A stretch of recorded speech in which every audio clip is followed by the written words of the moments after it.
Naging tunay na tahanan ng manggagamot ang lugar, ngayon ay ginagabayan ang bagong henerasyon. Ngunit sa dulo ng kwento, may senyales na baka hindi pa tapos ang lahat. May batang lalaking may itim na mata na ngumiti sa kanya. Hanggang kailan ka ba talaga ligtas? Kung gusto mong magsimula agad sa part 1, sabihin mo lang at tutulungan kitang i-expand ito ng buo sa Tagalog. Gusto mo ba magsimula na? Ang araw ay kasisimula pa lamang nang dumating si Dr. Eladio Reyes sa liblib na barangay ng Silangan. Isang manggagamot na kilala sa Maynila sa kanyang galing sa medisina, ngunit pagkalipas ng isang trahedya, ang pagkamatay ng kanyang asawa sa isang aksidenteng hindi pa rin matukoy kung aksidente nga ba o sinadya. Pinili niyang iwan ang lungsod at manirahan sa isang lugar na tahimik, malayo sa gulo, at tila baligtas mula sa mga anino ng kanyang nakaraan. Pagbaba niya sa jeep na puno ng gulay, sako-sakong bigas, at mga pasaherong halos di na magkasya, agad niyang naramdaman ang malamig na simoy ng hangin. Ang barangay Silangan ay napapalibutan ng makakapal na punong kahoy, makitid ang kalsada, at tila babihira ang dumadaan. Malayo ito sa kabihasnan, isang lugar na wala sa mapa, na ang tanging daan ay ang masukal na daang putik kapag umuulan, at alikabok naman tuwing tag-araw. Isang matandang lalaki ang sumalubong sa kanya. Dr. Eladio, tanong nito habang nakatitig sa kanya ng matalim.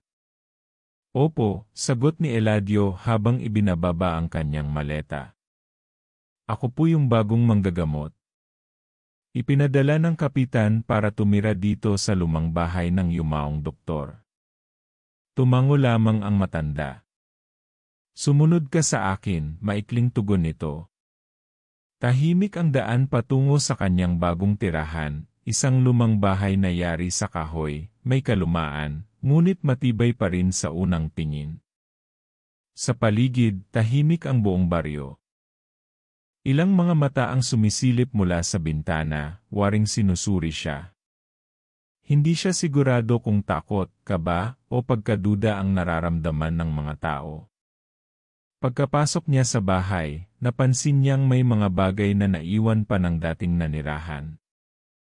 Mga lumang gamot, notebooks na puno ng sulat kamay, at mga aninong sumasayaw sa dingding kapag tumatama ang sinag ng araw. Habang inaayos niya ang kanyang mga gamit, narinig niya ang isang napakabigat na buntong hininga mula sa kabilang kwarto. Pumihit siya. Walang tao. Siguro alikabok lang to, bulong niya sa sarili, pilit pinapakalma ang sarili sa gitna ng kilabot na unti-unting bumabalot sa kanyang katawan. Lumipas ang ilang oras at bumaba na ang gabi. Ang katahimikan ng lugar ay tila ba may kaakibat na pananakot. Sa bawat tiktak ng kanyang relo, pakiramdam niya'y may nakamasid. Sa kanyang unang gabi, wala pa siyang pasyente. Ngunit sa labas ng kanyang bintana, may nakita siyang batang babae na nakatayo lamang, walang kibo, nakatitig sa kanya, hawak ang isang punit na manika. Nang lumabas siya para tanungin kung anong kailangan nito, wala na ito. Kinabukasan, nag-ikot siya sa barangay upang ipakilala ang sarili. Ngunit kakaiba ang reaksyon ng mga tao. Ang iba'y nakangiti ngunit pilit, ang iba na may hindi tumitingin sa kanyang mga mata. Parang may itinatago. May narinig pa siyang bulungan mula sa dalawang babae sa gilid ng kalsada. Hindi tatagal yan dito, bakit kaya ganito ang mga tao rito? Tanong niya sa sarili, habang naglalakad pa uwi. Habang tumatagal, lalong lumalalim ang kanyang pakiramdam na may mali. Hindi lang basta katahimikan ang bumabalot sa barangay Silangan, parang may tinatago ang buong lugar. Tuwing gabi, may naririnig siyang pagaspas ng pakpak sa bubong. Minsan, may yapak na tila hayop ngunit may bigat na parang tao. At isang gabi, tila may humaplos sa kanyang likuran habang siya ay natutulog, pero nang magising siya, wala namang tao. Isang linggo pa lamang siya sa barangay, ngunit tila isang buwan na ang kanyang nararamdaman. Mabilis ang takbo ng oras, ngunit mas mabilis ang paglubog ng araw. Sa bawat araw na lumilipas, parang lumalalim ang misteryong unti-unti niyang nasasaksihan. Isang gabi, habang nasa harap ng kanyang bahay at umiinom ng salabat, may lumapit na matandang babae. "Doktor, baka gusto mong malaman ang totoo tungkol sa lugar na ito," anito. Napakunot ang noo ni Eladio. "Ano po nang ibig niyong sabihin? Hindi lahat ng sugat ay kayang gamutin ng medisina. Lalo na kung ang sugat ay dulot ng mga nilalang ng dilim," bulong nito, bago biglang tumalikod at naglaho sa dilim. Iniwan si Eladio na nakatulala, hawak pa rin ang tasa ng salabat. Isang simula ng isang masalimuot na kwento ang unti-unting umuusbong, isang kwentong maglalantad ng katotohanan, takot, at ang kanyang tunay na pagkatao. Handa ka na ba sa susunod na bahagi?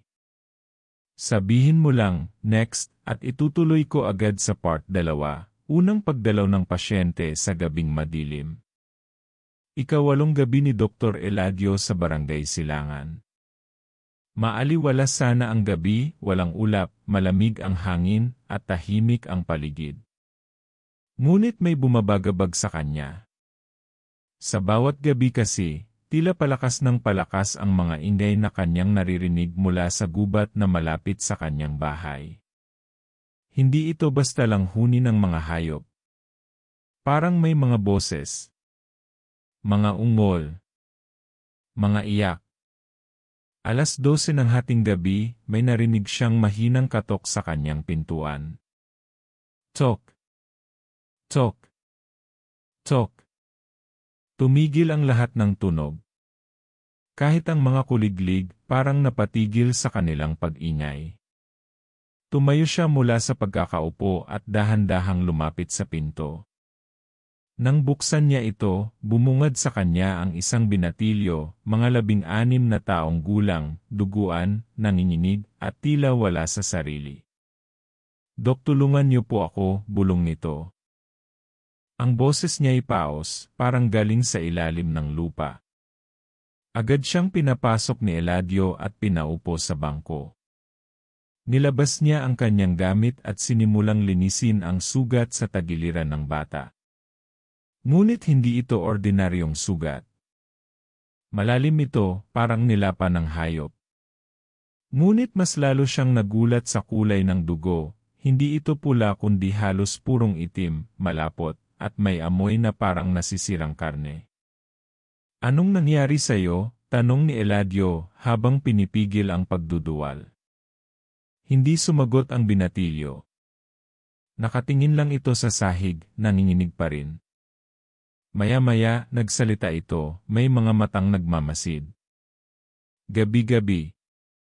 Hindi sila tao, napatingin si Eladio sa binatilyo, pero bago pa siya makapagtanong muli, bigla itong napahandusay at nawalan ng malay. Pinagmasdan niya ang katawan ng pasyente. Ang balat nito ay unti-unting nagiging kulay abo, at parang may gumagalaw sa ilalim ng kanyang balat. Mabilis siyang kumilos at tinapalan ng sugat, pinainom ng gamot, at saka nilagyan ng benda. Nang makatulog ang pasyente, nagdesisyon siyang hayaang manatili ito sa maliit na silid sa likod ng kanyang bahay. "Bukas ko na lang kakausapin ng maayos," bulong niya sa sarili. Ngunit pagsapit ng umaga, isang bagay ang hindi niya inaasahan. Wala na ang pasyente. Walang bakas ng dugo sa kama, walang ingay, at kahit ang kanyang mga gamit ay hindi nagalaw. Parang hindi ito dumating sa kanyang bahay. Parang hindi nangyari ang lahat. Napakunot ang noo ni Eladio. "Impossible. Ako mismo ang naglinis ng sugat niya." Agad siyang lumabas at nagtanong-tanong sa mga residente. "May kilala ba kayong binatilyong may sugat kagabi?" "Napadpad dito sa bahay ko," tanong niya sa isang matandang lalaki sa karinderya. "Wala ho akong alam sa sinasabi niyo, Dok," sagot nito, hindi man lang siya tinitingnan sa mata. Sunod siyang nagtanong sa tindera ng gulay, sa tanod, at maging sa barangay health worker. Lahat sila, iisa ang sagot, wala ho kaming kilalang ganyan. Nag-umpisa ng manlamig ang kanyang batok. Parang binabalot na siya ng isang aninong hindi niya maunawaan. Ang mas malala pa, pagbalik niya sa kanyang bahay, nawala rin ang mga benda, ang dugong nasa sahig, at maging ang lagayan ng gamot na ginamit niya. Gabi-gabi simula noon, tila may kung anong presensya sa kanyang bahay. Minsan, gumagalaw ang mga gamit. Ang kandila ay namamatay kahit walang hangin. At bawat alas 12 ng gabi, may kumakalmot sa bubong. Isang beses, may narinig siyang bulong sa kanyang tenga, habang natutulog, "Huwag kang makialam, Eladio," napabalikwas siya ng bangon, hinal at pawis ang kanyang katawan. Wala namang tao. Kinabukasan, bumisita siya sa opisina ng kapitan. Isinalaysay niya ang nangyari. "Kapitan, may dumating sa bahay ko. Binatilyo. Sugatan. Pinagamot ko. Pero paggising ko, wala na siya. At walang gustong umamin na kilala nila siya." Tahimik lang ang kapitan. Tumitig ito sa kanya ng ilang segundo bago nagsalita. "Doktor. Marami nang dumaan dito sa barangay. Mga guro, nurse, pulis. Lahat sila hindi nagtagal." "Bakit?" tanong ni Eladio, unti-unting tumataas ang kaba sa dibdib. "May mga bagay na mas mabuting hindi mo alamin. Kung gusto mong manatili dito, matuto kang tumingin lang sa harap. Huwag mo nang balik-balikan ang mga gabi." Napatayo si Eladio. "Hindi ko kayang baliwalain ang mga ganitong bagay. Isa akong doktor. Dapat ko silang tulungan." Umiti ang kapitan. Isang ngiting malamig. "Hindi lahat ng kailangang gamutin ay gusto pang mabuhay, Dok." Habang palabas siya ng opisina, nakasalubong niya ang matandang albularyong nakita niya noong una. Nakatingin ito sa kanya at bulong nito, nagsimula na, "Doktor. At hindi mo sila basta mapapalayas gamit lang ang alkohol at gamot." Pagbalik niya sa bahay, may nakita siyang bagay sa tapat ng kanyang pintuan. Isang bote ng dugo at isang papel na may nakasulat, "Sa susunod, ikaw na ang sugatan." Itutuloy. "Kung handa ka na, sabihin mo lang ang next, at ededetalye ko agad ang part 3, ang matandang albularyo at ang babala." Kinabukasan, halos walang tulog si Dr. Eladio. Hindi niya maalis sa isip ang sulat na iniwan sa tapat ng kanyang pintuan, "Sa susunod, ikaw na ang sugatan." Sinubukan niyang baliwalain ito, pero sa kaibuturan ng kanyang isipan, alam niyang may nagbabantang panganib. Hindi ito normal na baryo. Hindi ito lugar ng karaniwang tao. Habang nililinis niya ang paligid ng bahay, may kumatok. Tok! Tok! Pagbukas niya ng pinto, bumungad ang matandang albularyo na ilang beses na niyang nakikita sa mga sulok-sulok ng barangay. Mahaba ang buhok, sunog ang balat sa araw, at may hawak na kahoy na baston na may ukit ng mga sinaunang simbolo. "Dr. Eladio, anang matanda. Panahon na para malaman mo ang hindi mo alam." "Pasensya na po, kayo po ba si Mang Andoy?" tanong niya. "Kayo po ba yung albularyo dito?" Tumango ang matanda. "Ako ang tagapangalaga ng balanse sa lugar na ito bago ka dumating." Napakunot ang noo ni Eladio. "Ano pong ibig niyong sabihin?" "Halika. Sumama ka sa akin," sabi ni Mang Andoy. At sa kabila ng pag-aalinlangan, sumama siya. Nilakad nila ang makipot na daan papasok sa kabubatan, kung saan matataas ang puno, makakapal ang mga dahon, at halos walang liwanag na tumatagos. Pagdating sa isang maliit na kubo, pinaupo siya ng matanda at binigyan ng mainit na salabat.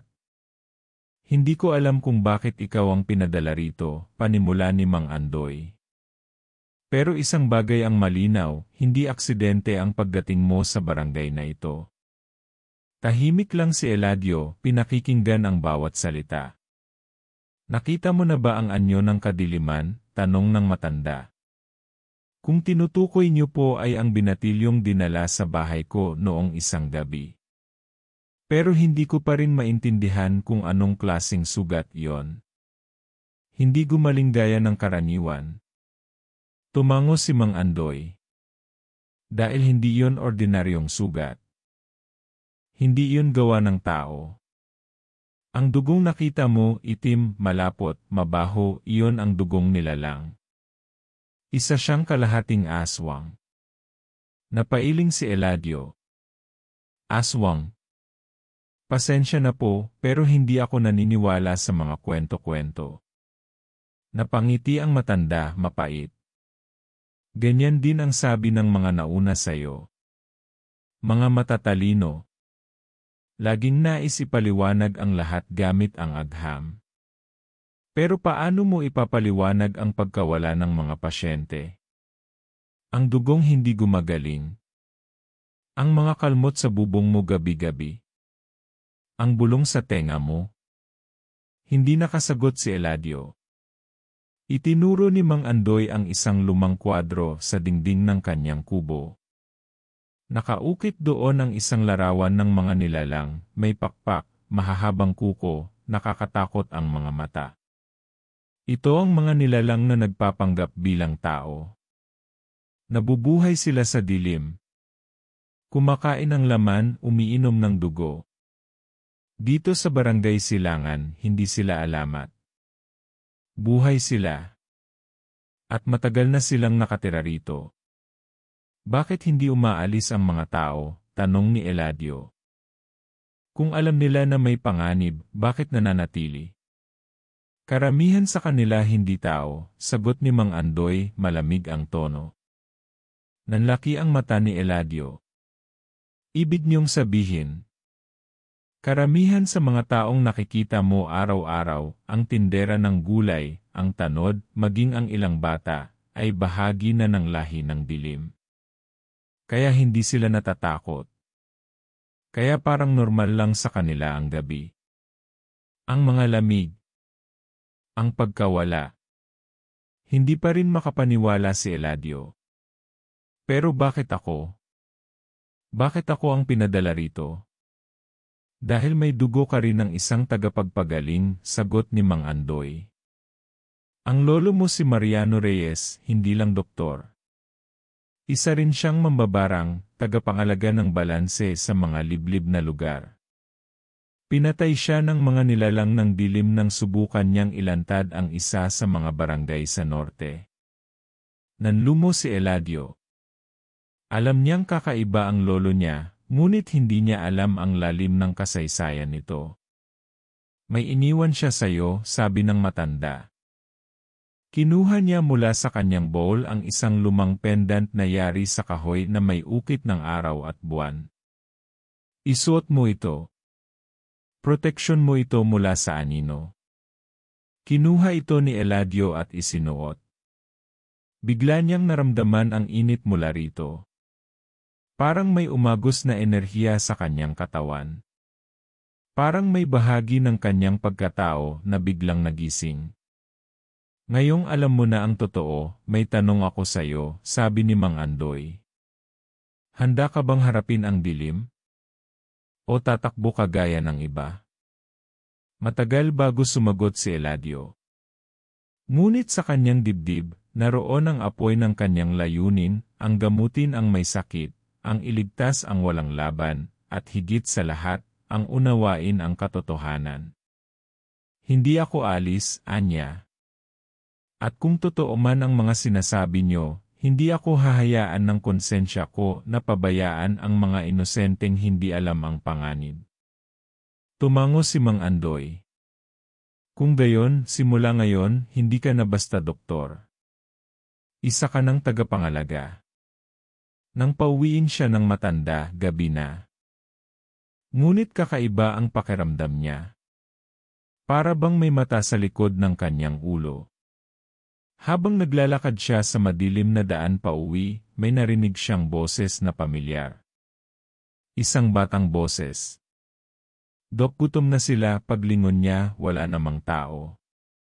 Ngunit may nakita siyang marka sa lupa, yapak na walang daliri, duguan, papunta sa kanyang bahay. Itutuloy. Sabihin mo lang ang next kung handa ka na para sa part 4, ang araw ng kakaibang pagkakataon. Doon natin sisimulan ang sunod-sunod na hiwagang medikal, kakaibang pasyente, at ang mas malalim pang sikreto ng Barangay Silangan. Kinabukasan ng umaga, ginising si Eladio ng sunod-sunod na katok sa kanyang pinto. Mabilis ang mga ito, puno ng taranta at takot. Tok! Tok! Tok!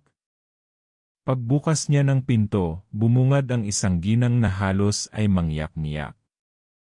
Dok! Tulungan niyo po ang anak ko. Doon niya nakita ang batang lalaki, mga 7 taong gulang, nakahiga sa banig, malamig ang balat, at tila ba humihinga ngunit hindi gising. Ang mga mata nito ay bukas ngunit hindi gumagalaw. Nakatingin lang sa kisame, walang kinikibo. Gaano na po katagal siyang ganyan? Tanong ni Eladio. 2 araw na po, sagot ng ina. Akala naming masama lang ang pakiramdam, pero hindi na siya tumutugon. Nilagyan na namin ng langis, binasbasa ng pari, wala pa rin. Sinuri ni Eladio ang vital signs ng bata.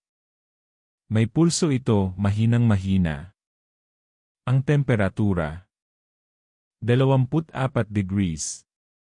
Imposible, bulong niya.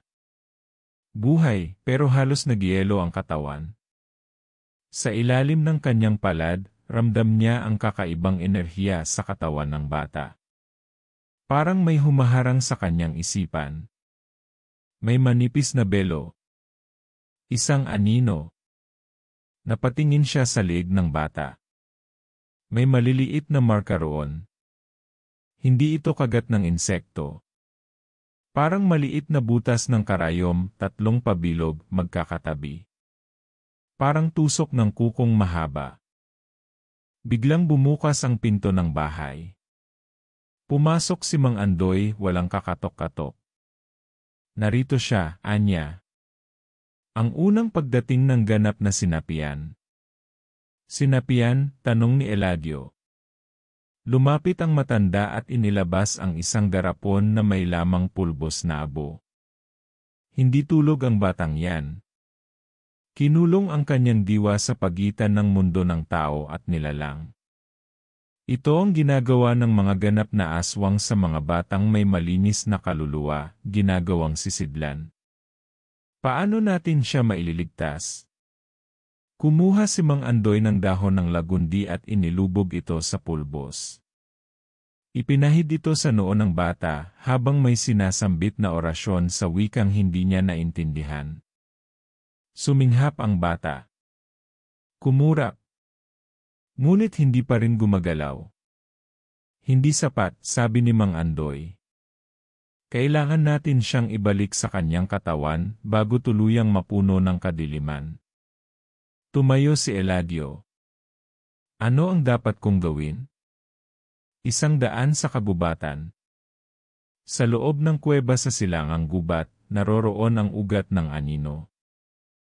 Doon mo kailangang kunin ang kanyang liwanag at ibalik sa katawan. Ibig mong sabihin papasok ako sa kuweba. Tumango ang matanda. Hindi ito ordinaryong kuweba.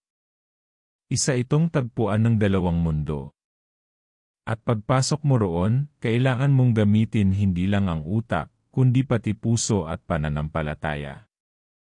Hindi nagdalawang isip si Eladio. Nagbihis siya ng maayos, kinuha ang kanyang medical na bag, at isinabit sa leeg ang pendant na ibinigay ni Mang Andoy. Bago siya umalis, tinanong niya ang ina ng bata, ano po ang pangalan ng anak ninyo? Miko, sagot nito habang pinipigil ang luha. Ililigtas niyo siya, di ba? Tumango si Eladio. Pangako. Gabi. Kagubatan ng silangan. Makalipas ang 1 oras ng paglalakad, narating niya ang bunganga ng kuweba. Sa labas nito may mga patay na ibon. Mga puno sa paligid ay tuyot at tila lumuluha ng itim na dagta. Paglapit niya, biglang lumamig ang hangin. Ang pendant sa kanyang leg ay kumikislap ng mahina. Pagpasok niya, halos hindi siya makakita. Ngunit sa loob, may kakaibang liwanag, kulay lila, sinag na umiikot, parang naglalaban ang liwanag at dilim sa hangin. Habang palalim siya ng palalim, naririnig niya ang mga boses. Miko! Miko, doktor, bakit mo kami hinahanap? Bakit ka nakikialam? Lumakas ang kabog ng kanyang dibdib. Hanggang sa marating niya ang isang silid sa ilalim ng kuweba, kung saan may lumulutang na anyo ng bata. Si Miko. Nakapaligid dito ang 3 nilalang, manipis ang balat, mahabang dila, at ang mga matay kumikislap sa dilim. Bitawan niyo siya, sigaw ni Eladio. Ngunit tumawa lamang ang mga nilalang. Hindi mo siya maililigtas. Pinili ka ng liwanag, doktor. Ngunit kami ang may karapatang sa dilim. Kinuha ni Eladio ang pendant at tinaas ito. Nagliyab ito ng liwanag na kulay ginto. Napasigaw ang mga nilalang. Lumapit si Eladio kay Miko, hawak ang kanyang kamay. Miko, bumalik ka sa katawan mo.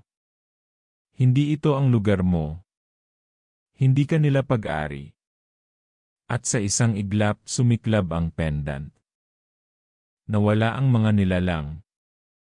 Si Miko ay nahulog sa kanyang mga bisig. Nabigat, mainit at humihinga. Buhay. Nang makabalik siya sa barangay, sinalubong siya ng ina ni Miko. Dok!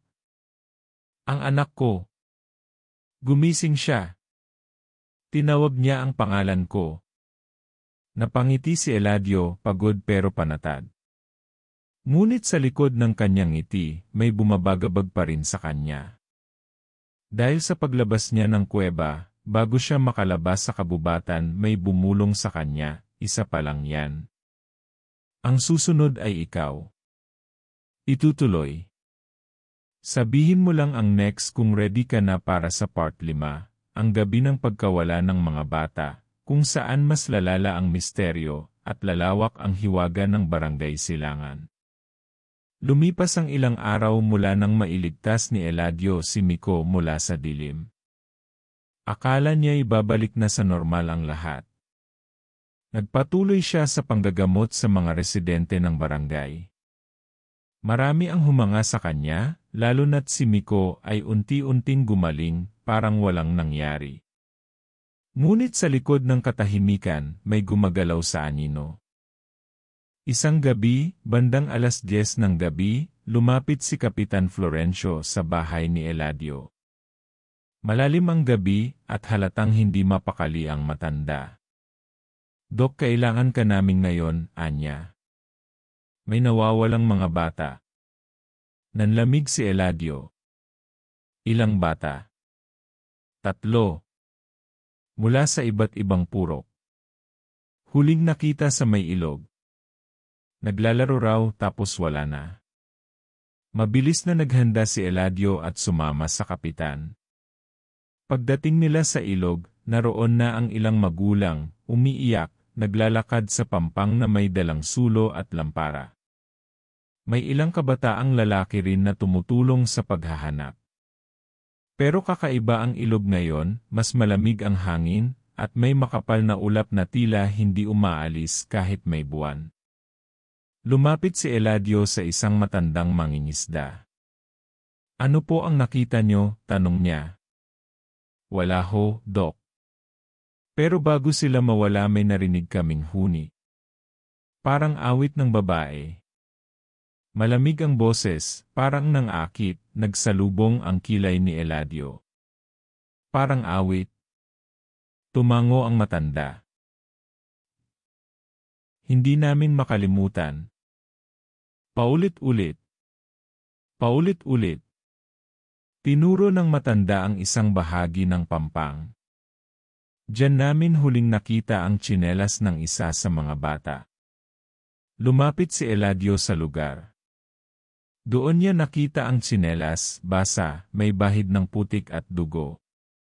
Mabilis niyang sinuri ang paligid. Walang bakas ng away.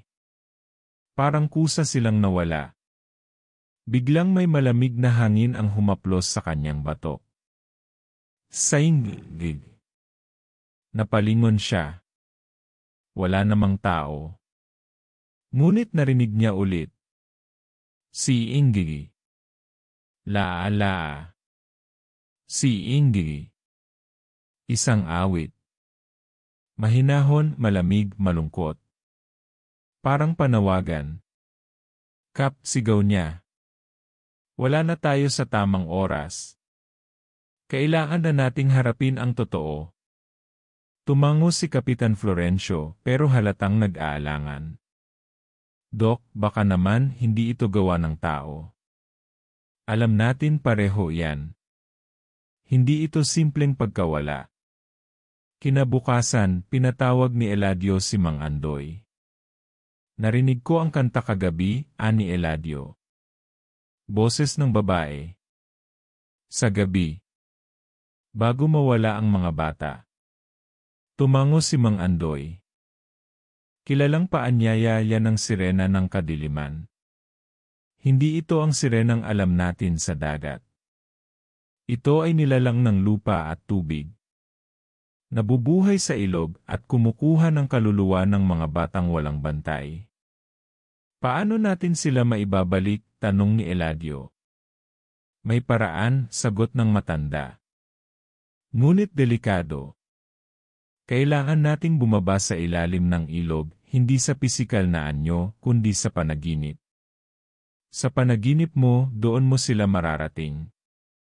Napakunot ang noo ni Eladio. Sa panaginip. Matutulog ka ngayong gabi. Bibigyan kita ng langis ng panaginip bukas.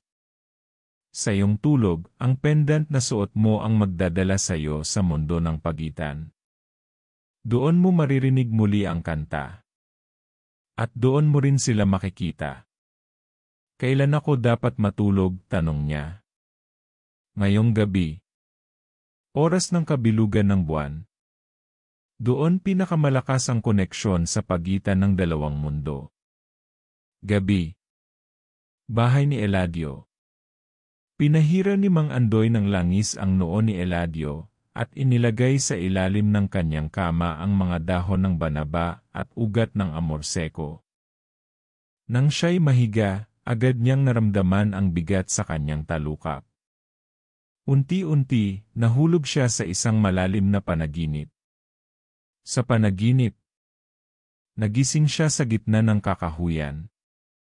Wala siyang suot na pangdoktor, nakaputing kamiseta lamang siya, at may hawak na lampara. Nasa kanyang leg pa rin ang pendant, at ito'y maliwanag ang sinad. Sa harap niya ay ang ilog, malinaw, tahimik, ngunit walang ulap. Tila ba pinatigil ang oras? Mula sa tubig, umangat ang isang figura, isang babaeng may buhok na umaabot sa lupa, puting-puti ang balat, at may mata na itim ang sklera. Sino ka? Tanong ni Eladio. Ako ang ina ng anino, sagot nito. Hinahanap ko lang ang aking mga anak.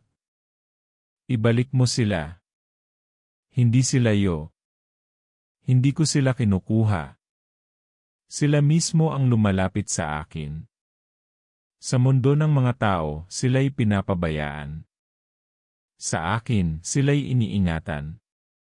Maling klaseng pag-iingat ang ginagawa mo, sigaw ni Eladio. Umiti ang nilalang. Kung gayon, kunin mo sila. Kung kaya mo. Lumitaw ang tatlong bata, nakatayo sa likod ng nilalang. Walang malay, walang galaw. Tulad ni Miko noon. Lumapit si Eladio. Ngunit sa bawat hakbang niya, lumalalim ang tubig. Nahihirapan siyang huminga. Ang pendant sa kanyang leeg ay lalong umiilaw. Hanggang sa hinawakan niya ang pendant at biglang isinigaw, "Ilay bata, bumalik kayo at liwanag." Isang malakas na liwanag ang lumabas sa pendant. Napasigaw ang nilalang sa sakit at naglaho. Ang tatlong bata ay hinimatay at lumutang sa ibabaw ng tubig. Nagising si Eladio, pawis na pawis. Maya-maya may kumatok sa kanyang pinto. Isang ina, umiiyak. "Dok, ang anak ko nagising. Nasa labas ng bahay namin, basang-basa, pero buhay." Isa pa at isa pa. Lahat ng tatlong bata ay nagbalik. Gising. Ngunit walang naalala. Sa kabila ng tagumpay, ramdam ni Eladio na may mas malaki pang panganib na darating. Dahil sa huling bahagi ng kanyang panaginip, bago siya magising, may boses siyang narinig mula sa malayo. "Isa kang liwanag sa mundong puno ng anino at ngayon, alam ka na nila." Itutuloy.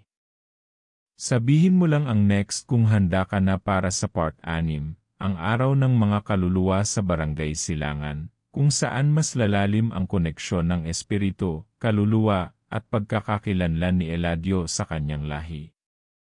Dumating ang huling araw ng Oktubre. Sa buong Pilipinas, ito ang panahong inaalala ang mga yumaw, andas. Ngunit sa Barangay Silangan, may kakaibang paniniwala, hindi lang ito araw ng paggunita. Ayon sa matatanda, ito ang pinakamahinang gabi ng harang sa pagitan ng mga mundo. Dito, malayang nakakadaan ang mga kaluluwa, mabuti man o masama. Kaya tuwing araw ng mga kaluluwa, mahigpit ang bilin, walang lalabas sa bahay matapos ang 8 ng gabi. Nakaabang si Eladio sa kung anong maaaring mangyari. Dahil mula nang mailigtas ang tatlong bata, mas naging matanong ang mga residente. "Ano ba talaga ang nangyayari sa atin, Dok?" tanong ng marami. Habang naglilinis siya ng paligid ng klinika, may lumapit na matanda, hindi pamilyar ang mukha. "Dok Eladio," anya, paos ang boses. "Ako po si Aling Perla. Dati akong hilot dito, bago pa man ako pinatigil ng mga tao." "Bakit po nila kayo pinatigil?" "Dahil nagsalita ako laban sa mga aswang. May nakita akong ritual dati, sa gitna ng kagubatan. Mga kilalang tao rito sa barangay wala ng mukha ng tao, habang sumasamba sa itim na bato." Napasinghap si Eladio. "Itim na bato?" Tumango si Aling Perla. "Tawag nila roon ay bato ng ugnayan. Dito umano nagmumula ang kapangyarihan nila. Kapag araw ng mga kaluluwa, muling inaaktibo ang bato. Kung sino mang bagong kaluluwa ang mawala ngayong gabi, iyon ang isasakripisyo." Biglang bumigat ang pakiramdam ni Eladio. "May paraan po ba para pigilan ito?" tanong niya. "Meron. Ngunit hindi basta-basta. Kailangan mong harapin ang bato mismo at wasakin ang koneksyon." "Bakit ako?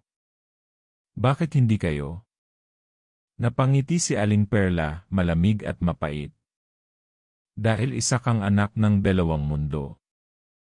Hindi mo pa man alam, Eladio, pero ikaw ay lahing manggagamot at tagabantay. Nasa dugo mo. Kaya ka pinili ng pendant." Napatingin si Eladio sa suot niyang pendant, mas matingkad ang kinang nito ngayon. Gabi. 8 ng gabi. Tumahimik ang buong barangay. Sarado ang lahat ng bahay. Walang ilaw sa labas. Walang dumadaan sa kalsada. Tanging tunog ng kuliglig at huni ng uwak ang naririnig.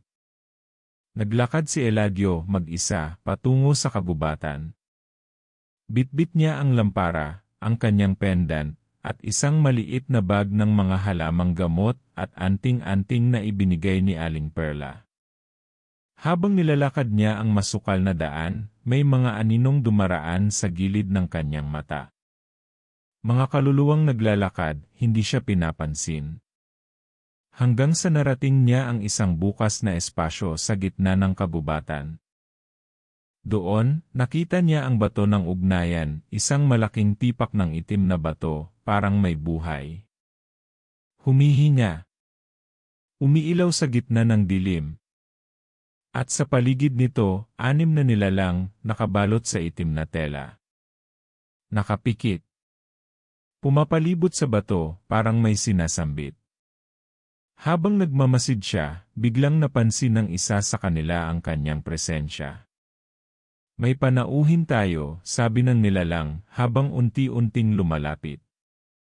Ngayon, nasilayan niya ang mukha nito.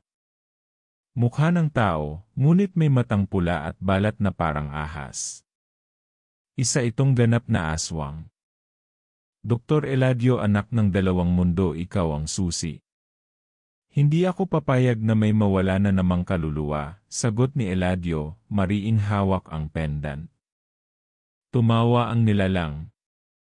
Hindi mo na kailangang pumayag. Matagal ka ng bahagi ng ritual. At ngayong gabi, hindi lang bata ang aming kailangan kundi isang tagabantay. Lumakas ang ihip ng hangin. Umikot ang mga nilalang sa bato, nagsimulang umawit ng orasyon. Napuno ng ingay ang paligid. Ang bato ay nagliwanag ng pula. Sa langit, ang buwan ay nagdilim. Hinugot ni Eladio ang isang dahon ng sambong at sinindihan. Kaluluwa ng liwanag, tagapagligtas ng daigdig, iligtas mo ako ngayon, anya. Biglang lumakas ang sinag ng pendant. Sumigaw ang isa sa mga nilalang, nasunog ang katawan at naglaho sa usok. Lumapit ang iba, mabilis at mabangis. Tumakbo si Eladio sa gilid ng bato, pinasok ang paligid nito, at inilapat ang pendant sa mismong katawan ng bato. Wasakin yan ni kadiliman, sigaw niya. Isang matinding pagsabog ng liwanag ang lumabas. Napuno ng sigaw ang paligid. Nang buksan niya ang kanyang mata. Tahimik na ang lahat. Wala na ang mga nilalang. Ang bato ay bitak-bitak. Itim na abo na lamang ang natira. At sa paligid, mga kaluluwang unti-unting naglaho, pataas, papunta sa liwanag. Kinabukasan. Nagising si Eladio sa kanyang klinika. Wala siyang maalala kung paano siya nakabalik. Ngunit naroon si Aling Perla. Nagtagumpay ka. Ngunit may kabayaran ang lahat. Ano po ang ibig niyong sabihin? Hindi pa tapos ang laban. Dahil ang bato ay may kakambal. Itutuloy. Sabihin mo lang ang next kung handa ka na para sa part 7, ang lihim ng matandang simbahan sa gubat. Dito natin malalaman ang mas malalim na kasaysayan ng barangay, ng mga aswang, at ng totoong pinagmulan ni Eladio. Matapos ang pangyayari sa kabubatan at pagkawasak ng bato ng ugnayan, muling nanumbalik ang katahimikan sa barangay Silangan. Pero hindi na gaya ng dati ang pakiramdam ng mga tao, nagkaroon ng tahimik na takot, isang uri ng pangambang hindi maipaliwanag. Si Eladio, bagamat naging bayani sa mata ng ilan, ay napansin ding unti-unting lumalayo ang ilan sa kanya. Para bang nararamdaman nilang may kakaiba na sa kanya. Maging siya man ay ramdam ang pagbabago. Ang pendant na dati payapa ang liwanag, ngayon ay palaging umiinit sa kanyang leeg, parang laging may banta. Isang umaga, habang naglilinis sa kanyang klinik, may dumating na bisita, si Mang Turo, isang matandang taong madalas makita sa gubat, tahimik, bihirang magsalita. Dok Eladio, anya, kailangan mo nang malaman ang buong katotohanan. Napatigil si Eladio. Anong ibig mong sabihin? Ang bato ng ugnayan hindi iyon ang simula. Isa lamang iyon sa dalawang haligi ng ugnayan ng mga aswang at espiritu sa mundong ito. Ang isa pa ay nasa ilalim ng matandang simbahan sa gitna ng gubat. Napakunot no si Eladio. Matagal ko nang naririnig ang tungkol sa simbahan na yan. Pero wala namang daan papunta roon. Wala sa mapa, sagot ni Mang Turo. Hindi mo ito mahahanap sa karaniwang lakad. Kailangan mong gamitin ang pendant. Gamitin mo ito hindi bilang proteksyon, kundi bilang gabay. Gabi. Kagubatan. Sinunod ni Eladio ang bilin ni Mang Turo. Bitbit niya ang pendant at sinindihan ang langis ng liwanag mula kay Aling Perla. Sa gitna ng dilim, lumiwanag ang pendant at biglang tumuro sa isang parte ng gubat na tila ba hindi niya pa napupuntahan kailanman. Naglakad siya roon, halos hindi nararamdaman ang bigat ng katawan, para bang tinutulak ng di nakikitang puwersa. At doon niya nakita, isang lumang simbahan, halos matabunan na ng mga puno at baging. Walang bubong, at ang mga pader ay wasak na. Ngunit kahit ganoon, may kakaibang enerhiya sa paligid.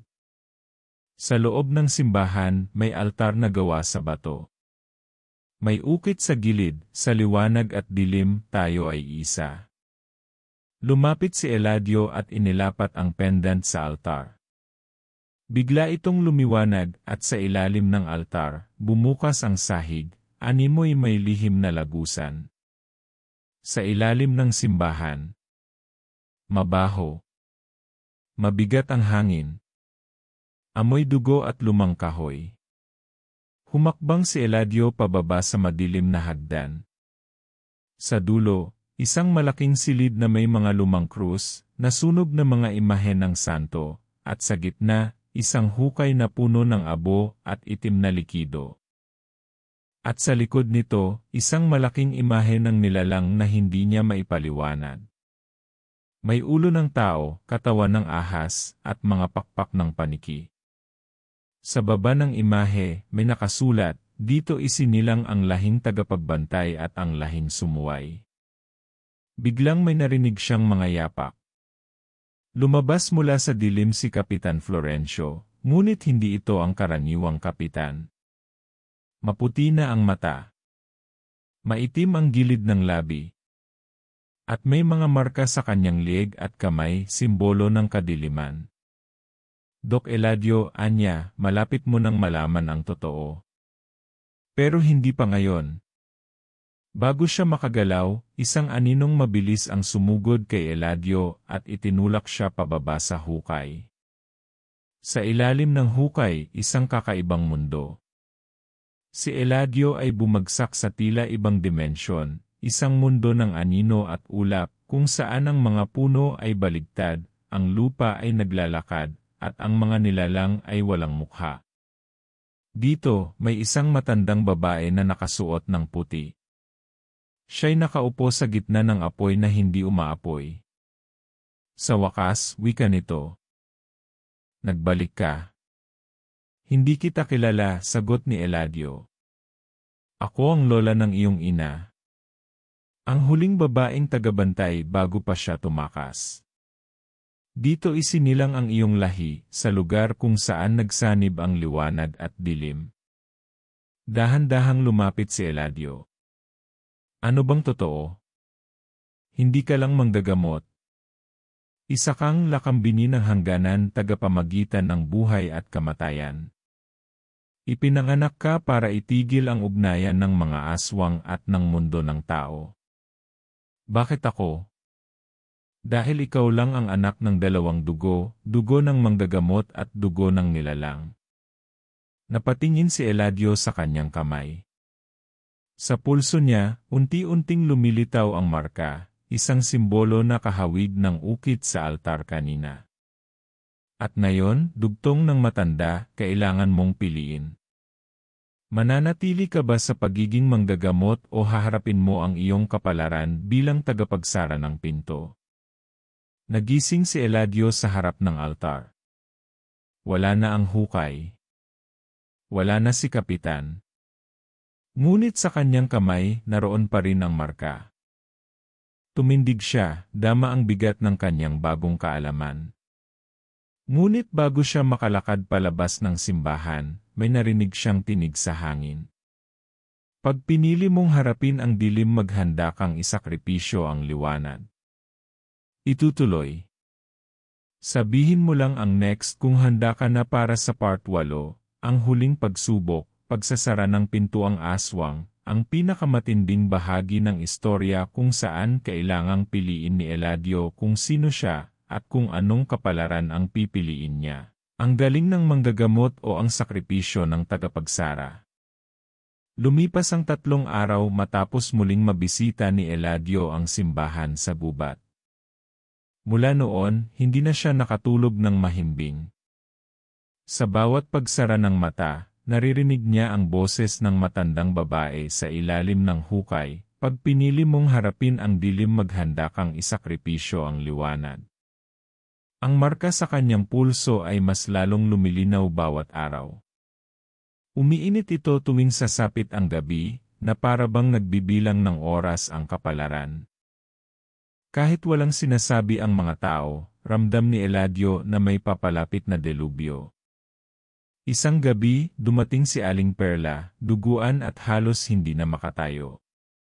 Eladio, halos bulong na lang ang boses niya, binuksan na nila ang pintuang aswang, anong ibig mong sabihin? Napalapit agad siya't pinatong sa banig ang matanda. Nasa ilalim ng simbahan sa mismong altar, isang portal, isang daanan papunta sa mundo ng mga nilalang. Pinilit ni Kapitan Florencio at ng kanyang mga kasabwat na buksan ito. Bakit? Galit at gulat ang laman ng boses ni Eladio. Dahil gusto nilang ipagpatuloy ang kapangyarihan. Gusto nilang hindi mamatay, manatili sa mundo, kahit kaluluwa ng mga inosente ang kapalit. Muling sumiklab ang pendant ni Eladio. Ito na ang hudyat. Panahon na. Bumalik si Eladio sa simbahan. Ngunit ngayon, hindi na ito abandonado. Ang paligid ay puno ng itim na usok. Sa loob, nagsimula ng bumuka ang sahig.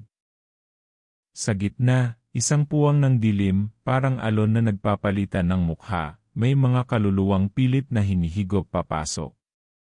Sa likod ng altar, naroon si Kapitan Florencio, ngayon ay ganap ng halimaw. Ang anyo niya ay kalahating tao, kalahating nilalang. Ang balat niya ay parang kaliskis, ang mga matay pulang-pula, at ang bibig ay may mahahabang ngipin. Sa wakas, dumating ka, Eladio, sabi niya. Ikaw ang kailangan upang ganap naming mabuksan ang daan. Ang dugo ng tagabantay ang huling susi. Hindi mo makukuha ang gusto mo, mariing sagot ni Eladio. Hawak ang kanyang pendant. Tumawa si Florencio. Hindi ako ang humiling nito. Ang lahi natin. Lahat sila. Simulat sa pool, alam na nilang may darating na henerasyong pipili kung tatapusin o ipagpapatuloy ang ugnayan. Lumabas mula sa dilim ang iba pang kasabwat, mga dating pinuno ng barangay, mga itinuturing na tahimik at mababait. Pero ngayon ay may mga mata ng hayop, kuko ng mabangis, at balat ng gabi. Muling nagliwanag ang pendant. Sumigaw si Eladio, at mula sa pendant, lumabas ang apoy na liwanag. Nagkalat ito sa paligid, pansamantalang itinulak ang dilim pabalik. Ngunit hindi sapat. Ang puwang sa lupa ay lumalaki.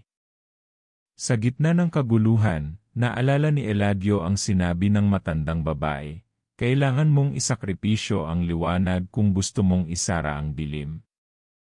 Tumingin siya sa kanyang pendant. Napagtanto niya, ang pendant na ito ang huling selyo. Ito ang pumipigil sa ganap na pagbukas ng pinto. Ngunit sa oras na gamitin niya ito ng buo, mawawala rin ang kanyang kakayahan bilang manggagamot. Bilang tagabantay. Isa lang ang paraan.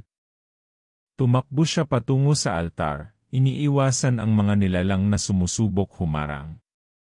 Hinugot niya ang isang itak na may ukit mula kay Mang Turo at sinaksak ang kanyang palad. Tumulo ang dugo sa pendant. Kumislap ito, mas maliwanag pa sa buwan. Ibinabalik ko ang selyo, sigaw niya. Sa ngalan ng liwanag at dugo ng mga tagabantay. Itinapon niya ang pendant papunta sa gitna ng puwang. Paglapag nito, sumabog ang liwanag sa paligid. Isang matinding liwanag. Sumigaw ang lahat ng nilalang. Ang sahig ay nagsimulang magsara. Ang mga kaluluwa ay nagsibalikan sa itaas. Ang mga nilalang ay nagsimulang masunog. Si Kapitan Florencio ay sumigaw ng ubod lakas hanggang siya'y mawalan ng anyo at naging abo. Pagkatapos, tumahimik ang simbahan. Sarado na ang lupa. Wala nang dilim.